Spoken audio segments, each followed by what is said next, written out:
السلام علیکم ناظرین، سلامتی ہو آپ پر جہاں بھی آپ ہوں۔ کیلنڈر پر آج تاریخ ہے 22 محرم الحرام، انگریزی تاریخ 21 اگست ہے۔ اپنے میزبان راہی حجازی سے عالمی خبریں سنیے۔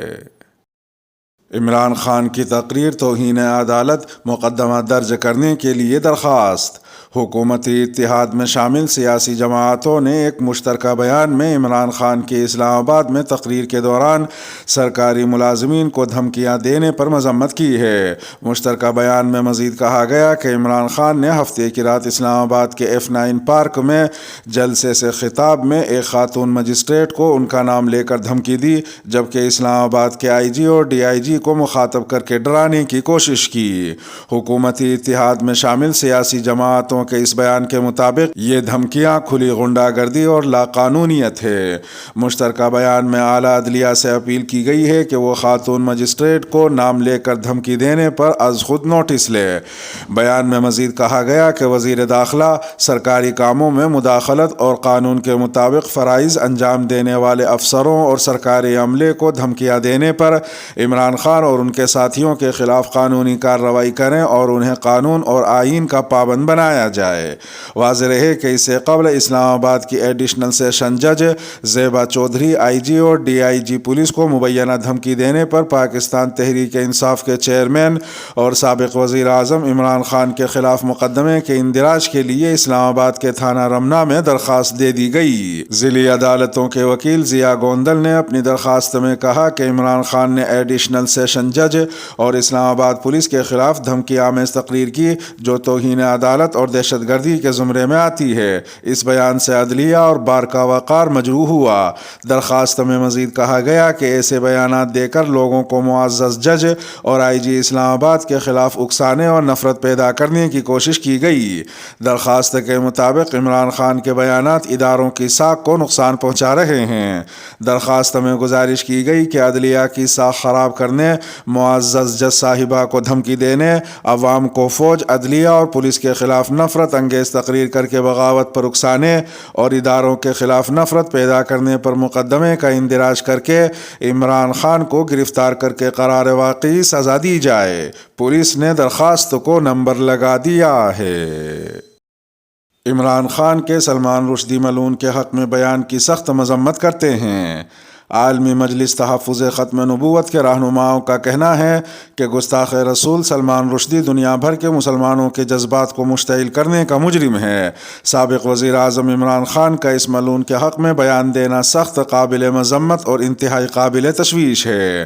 عالمی مجلس تحفظ ختم نبوت کے امیر مرکزیہ مولانا حافظ ناصر الدین خاکوانی، نائب امیر مرکزیہ مولانا خواجہ عزیز احمد، مولانا سید سلیمان یوسف بنوری، ناظم مولانا عزیز الرحمان جالندھری اور دیگر کا کہنا ہے کہ PTI سربراہ عمران خان کا اپنے دور حکومت میں گستاخ رسول آسیہ ملعونہ اور عبدالشکور قادیانی کو رہا کرنے کے بعد اب حضور صلی اللہ تعالی علیہ وسلم کی شان اقدس میں گستاخی کرنے والے ملعون سلمان رشدی کے حق میں بیان دینے نے یہ ثابت کر دیا ہے کہ عمران خان اسلام اور پاکستانیت کے لبادے میں بیرونی اور بالخصوص یہود کا ایجنٹ ہے اور انگلش ممالک کو خوش کرنے کے لیے جس طرح عمران خان نے سلمان رشدی پر حملے کی مذمت کی، اس سے امت مسلمہ میں شدید غصہ پایا جاتا ہے۔ عالمی مجلس تحفظ ختم نبوت کے رہنماؤں نے مزید کہا کہ مسلمانوں کے تمام مکاتب فکر سلمان رشدی کی گستاخی کے خلاف اور ناموس رسالت کے لیے متفق و متحد ہیں۔ اس کی گستاخی سے ہر مسلمان کا دل زخمی تھا۔ PTI کا اس کے حق میں بیان دینا مسلمانوں کے زخموں پر نمک چھڑکنے کے مترادف ہے۔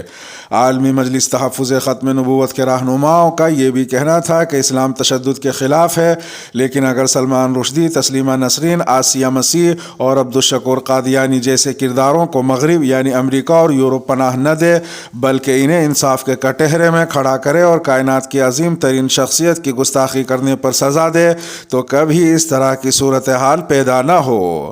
ادھر ایک دوسری خبر میں سابق وزیر اعظم عمران خان کے اس بیان پر سوشل میڈیا میں بڑے پیمانے پر تنقید کے بعد تحریک انصاف کے آفیشل اکاؤنٹ سے اس معاملے پر وضاحت جاری کی گئی ہے۔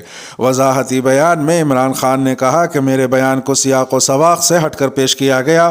میں نے اپنے انٹرویو میں سیالکوٹ واقعے کا حوالہ دیا تھا۔ عمران خان نے یہ بھی کہا کہ کسی کو اجازت نہیں ہونی چاہیے کہ قانون ہاتھ میں لے کر کسی کو بھی قتل کر دے۔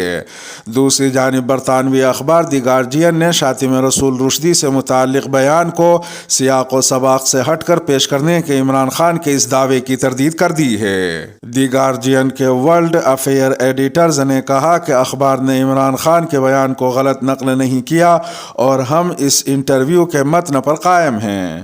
اس خبر پر آپ کی کیا رائے ہے؟ عالمی مجلس تحفظ ختم نبوت کے اس بیان پر یا عمران خان کے وضاحتی بیان اور اس کی تردید پر آپ کچھ کہنا چاہیں تو تبصرے کے خانے میں اپنی رائے ہم سے شیئر کر سکتے ہیں۔ بھارت کے دلت اور چین کے غیر مسلمان غلامی کی جدید شکلیں ہیں۔ اقوام متحدہ میں انسانی حقوق کے خصوصی نمائندے نے کہا ہے کہ چین کے غیر مسلمان، بھارت کے دلت، خلیجی ممالک، برازیل اور کولمبیا کے گھریلو ملازمین جدید دنیا میں غلامی کی ایک شکل ہیں۔ اقوام متحدہ کے خصوصی نمائندہ برائے انسانی حقوق ٹومویا اوبوکاٹا نے اپنی رپورٹ میں انکشاف کیا کہ آج بھی دنیا میں غلامی اپنی نئی شکل میں موجود ہے۔ اقوام متحدہ کی اس رپورٹ میں کہا گیا کہ چین میں غیر مسلمانوں کے ساتھ ناروا سلوک رکھا جاتا ہے اور جبری مزدوری کرائی جاتی ہے اور بنیادی حقوق سے محروم رکھا جاتا ہے۔ رپورٹ میں بھارت کی نچلی ذات سمجھے جانے والے دلتوں کا ذکر بھی ہے، جن کا رپورٹ کے مطابق نہ صرف سماجی بوائکاٹ کیا جاتا ہے بلکہ ملازمتوں اور تعلیمی اداروں کے دروازے بھی بند ہیں۔ رپورٹ میں مزید کہا گیا کہ موریتانیہ، مالی، نائجر اور افریقہ کے ساحلی علاقوں میں تو اقلیتوں کو روایتی طور پر غلام بنا کر رکھنے کے واقعات کا ذکر بھی موجود ہے، جبکہ اس رپورٹ میں خلیجی ممالک، برازیل اور کولمبیا کا بھی خاص طور پر ذکر کیا گیا ہے۔ اقوام متحدہ کی اس رپورٹ میں بچوں سے جبری ملازمتوں کے حوالے سے بھی ہولناک اعداد و شمار پیش کیے گئے ہیں۔ رپورٹ میں جنسی غلامی کا ذکر کرتے ہوئے کہا گیا ہے کہ انسانی بحران کے شکار علاقوں میں اس کا رجحان پریشان کن ہے۔ امریکہ اور چین میں کشیدگی دنیا کو تباہ کر سکتی ہے۔ امریکہ اور چین کے درمیان بڑھتے ہوئے تناؤ کی روشنی میں سابق امریکی وزیر خارجہ ہینری کیسنجر نے اس تنازع کے خطرے سے خبردار کرتے ہوئے کہا ہے کہ یہ انسانیت کو درپیش سب سے بڑے چیلنج میں تبدیل ہو سکتا ہے۔ ہینری کیسنجر نے CNN کے ساتھ ایک انٹرویو میں اس بات پر زور دیا کہ دونوں ممالک دنیا کو تباہ کرنے کی صلاحیت رکھتے ہیں۔ ان کے درمیان فوجی تنازع دنیا کو پہلی جنگ عظیم کے بعد سے بدتر بنا دے گا۔ ہینری کیسنجر نے ایوان کی اسپیکر نینسی پیلوسی کے تائیوان کے دورے پر تنقید کی اور کہا کہ ان کا دورہ غیر دانشمندانہ تھا۔ ان کے دورے نے معاملات کو مزید خراب کر دیا اور بیجنگ کو تائیوان کو دھمکی دینے کا موقع ملا۔ قابل ذکر ہے کہ ہینری کیسنجر نے بار بار چین کے ساتھ مفاہمت کی پالیسی پر زور دیا تھا۔ نومبر 2019 میں انہوں نے چین کا سفر کیا تھا اور واشنگٹن اور بیجنگ کے درمیان کشیدگی میں اضافے کا انتباہ دیا تھا۔ انہوں نے چینی صدر شی جن پنگ سے بھی ملاقات کی تھی۔ اقوام متحدہ کا 13 طالبان عہدیداروں کے لیے سفری پابندیوں سے استثناء کا خاتمہ۔ اقوام متحدہ طالبان کے 13 عہدیداروں کے لیے سفری پابندی سے استثناء ختم کر رہی ہے جب تک کہ سلامتی کونسل کے اراکین کی جانب سے اس حوالے سے ممکنہ توسیع کا معاہدہ نہیں ہو پاتا۔ سنیچر کو خبر رساں ایجنسی AFP نے سفارتکاروں کے حوالے سے بتایا کہ چین اور روس نے طالبان کے عہدیداروں کے لیے سفر کی پابندی سے استثناء کی مدت میں توسیع کے لیے کہا ہے، جبکہ ایسے طالبان رہنماؤں کی فہرست میں کمی کا مطالبہ کیا ہے جن کو استثناء حاصل ہے۔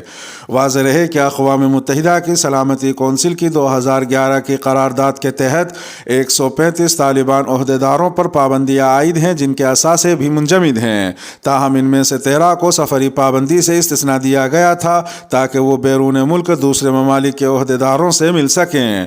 سلامتی کونسل کی کمیٹی نے 13 طالبان عہدیداروں کے لیے سفری پابندی سے استثناء کی مدت میں 19 اگست تک توسیع کی تھی جو اب ختم ہو گئی ہے۔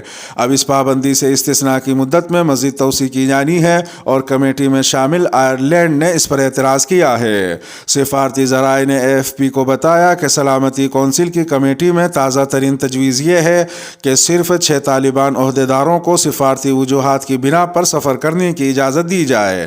اگر پیر کی سہ پہر تک کونسل کا کوئی رکن اس پر اعتراض نہیں کرتا تو یہ استثناء 3 ماہ کے لیے نافذ العمل ہو جائے گا۔ قابل ذکر ہے کہ جن 13 طالبان عہدیداروں کو سفر پر پابندی سے استثناء حاصل تھا ان میں نائب وزیر اعظم ملا عبدالغنی برادر اور نائب وزیر خارجہ شیر محمد عباس استرنگزئی بھی شامل ہیں۔ 2 بچوں کے باپ مصری شخص کی فیس بک پر براہ راست خودکشی۔ مصر میں وراثت کی تقسیم میں ماموؤں کے ظلم و زیادتی سے تنگ آ کر 31 سالہ ایک شخص نے 2 زہریلی گولیاں نگل کر اپنی زندگی کا خاتمہ کر لیا ہے۔ اس نے فیس بک پر اپنی خودکشی کو لائیو اسٹریم کیا۔ مصری میڈیا نے اس شخص کی شناخت عمر زائد کے نام سے کی ہے۔ اس شخص کے کزن نے اس کی جان بچانے کی کوشش میں اسے اسپتال پہنچایا، لیکن وہاں پہنچنے کے بعد اس کی موت واقع ہو گئی۔ روزنامہ المصر اليوم نے خودکشی کرنے والے اس شخص کی اہلیہ کے حوالے سے بتایا کہ عمر زائد کا وراثت پر اپنے ماموؤں کے ساتھ تنازع چل رہا تھا۔ وہ وراثت کی تقسیم پر اپنے ساتھ ہونے والی ناانصافی کی وجہ سے پریشان تھا اور ان احساسات کی وجہ سے اس نے اپنی زندگی ختم کرنے کا فیصلہ کیا۔ عمر زائد کی بیوی نے مزید بتایا کہ خودکشی کے بعد ایک خط ملا ہے۔ اس میں ان کے شوہر نے متعدد افراد کے نام لیے ہیں اور لکھا ہے کہ وہ نہ میرے جنازے میں شرکت کریں اور نہ ہی میرے گھر میں داخل ہوں۔ میں قیامت تک ان کا مخالف ہوں۔ خودکشی خط میں عمر زائد نے مزید لکھا کہ میرے مخالفین کے سوا کوئی بھی میری موت کا ذمہ دار نہیں ہے، اللہ انہیں سزا دے گا۔ ادھر ایک دوسری خبر میں بر اعظم افریقہ کی سب سے بڑی ایتھوپین ایئر لائنز نے اپنے ان 2 پائلٹوں کو معطل کر دیا ہے جو دوران پرواز گہری نیند سو گئے تھے۔ واضح ہے کہ اس واقعے میں کوئی زخمی یا ہلاک نہیں ہوا تھا۔ جہاز پائلٹوں کے جاگنے کے بعد بحفاظت لینڈ کر گیا تھا۔ ایک تیسری خبر میں صومالیہ کے دارالحکومت موغادیشو میں مسلح حملہ آوروں نے ایک ہوٹل پر حملہ کیا جس کے نتیجے میں 8 افراد ہلاک ہو گئے۔ بین الاقوامی خبر رساں ادارے کے مطابق مسلح حملہ آوروں نے ہوٹل میں داخل ہونے سے قبل ہوٹل کے باہر 2 کار بم دھماکے کیے اور فائرنگ کرتے ہوئے ہوٹل میں داخل ہو گئے۔ انٹیلیجنس ذرائع کے حوالے سے بتایا گیا ہے کہ القاعدہ کے ذیلی دہشت گرد گروہ الشباب نے اس حملے کی ذمہ داری قبول کر لی ہے۔ اس کے ساتھ ہی ویڈیو کا اختتام ہوا۔ چینل پر تازہ اپلوڈ کی جانے والی ویڈیو آپ کی اسکرین پر نمودار ہو رہی ہوں گی۔ یہ ویڈیو آپ کی نظر سے اگر نہ گزری ہوں تو ان کو بھی ملاحظہ فرما سکتے ہیں۔ اپنے میزبان راہی حجازی کو اب دیجیے اجازت۔ سلامتی ہو آپ پر جہاں بھی آپ ہوں۔